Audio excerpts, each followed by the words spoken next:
And so today I'm announcing that I will not be seeking re-election, and that my term as Prime Minister will conclude no later than the 7th of February. I hope in return I leave behind a belief that you can be kind but strong, empathetic but decisive, optimistic but focused, that you can be your own kind of leader, one that knows when it's time to go. I'm entering now my 6th year in office, and for each of these years I have given my absolute all. I believe that leading a country is the most privileged job anyone could ever have, but also one of the more challenging.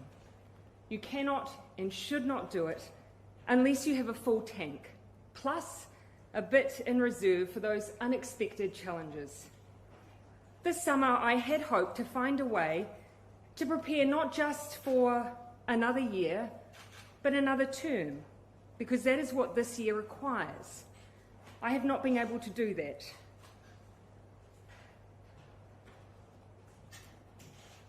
And so today I'm announcing that I will not be seeking re-election, and that my term as Prime Minister will conclude no later than the 7th of February. This has been the most fulfilling 5.5 years of my life, but it has also had its challenges.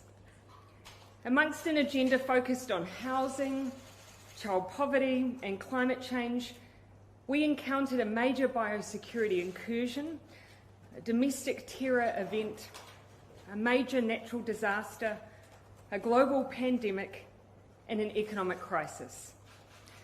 The decisions that have had to be made have been continual, and they have been weighty. But I'm not leaving because it was hard. Had that been the case, I probably would have departed 2 months into the job. I am leaving because with such a privileged role comes responsibility. The responsibility to know when you are the right person to lead, and also when you are not. I know what this job takes, and I know that I no longer have enough in the tank to do it justice. It's that simple. But I absolutely believe and know there are others around me who do.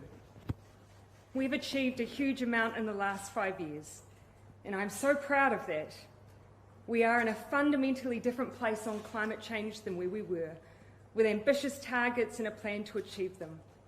We have turned around child poverty statistics and made the most significant increases in welfare in the state housing stock that we've seen in many decades. We've made it easier to access education and training. We've improved the paying conditions of workers and shifted our settings towards a high-wage, high-skilled economy. And we've worked hard to make progress on issues around our national identity. And I believe that teaching history in schools and celebrating our own Indigenous national holiday will all make a difference for years to come. And we've done that while responding to some of the biggest threats to the health and economic well-being of our nation, arguably, since World War II.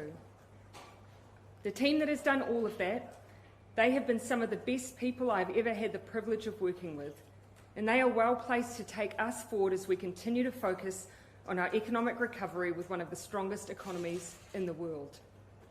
They are also a team who are incredibly well placed to contest the next election. In fact, I am not leaving because I believe we can't win the election, but because I believe we can and will. And we need a fresh set of shoulders for that challenge. I know there will be much discussion in the aftermath of this decision as to what the so-called real reason was. I can tell you that what I'm sharing today is it. The only interesting angle that you will find is that after going on 6 years of some big challenges, I am human. Politicians are human. We give all that we can for as long as we can, and then it's time. And for me, it's time. I intend to remain a member for Mount Albert through till April. This will give me a bit of time in the electorate before I depart, and also spare them and the country a by-election.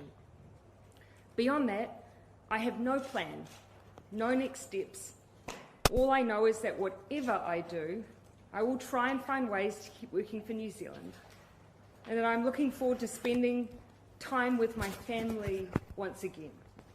Arguably, they're the ones that have sacrificed the most out of all of us. And so to Neve, Mum is looking forward to being there when you start school this year. And to Clark, let's finally get married. As for the next Labour leader, the caucus has 7 days to ascertain whether one individual holds more than 2/3 of the caucus support. Caucus has agreed today that a vote will occur in 3 days' time, on Sunday, the 22nd of January. If a leader is successfully elected, I will issue my resignation soon after to the Governor-General, and a new Prime Minister will be sworn in. If no one is able to garner this level of support within caucus, the leadership contest will go to the wider membership. My opportunity to thank the many people I need to will likely come in April when I depart Parliament, 15 years after having been sworn in. Till then, I see my role to help the Labour Party, who I consider to be my family, navigate this next phase, and then to leave the next colleague who takes on this role all the space they need to make their mark. For my part, I want to finish with a simple thank you to New Zealanders for giving me this opportunity to serve and to take on what has and will always be the greatest role of my life. I hope in return, I leave behind a belief that you can be kind but strong, empathetic but decisive, optimistic but focused, that you can be your own kind of leader, one that knows when it's time to go.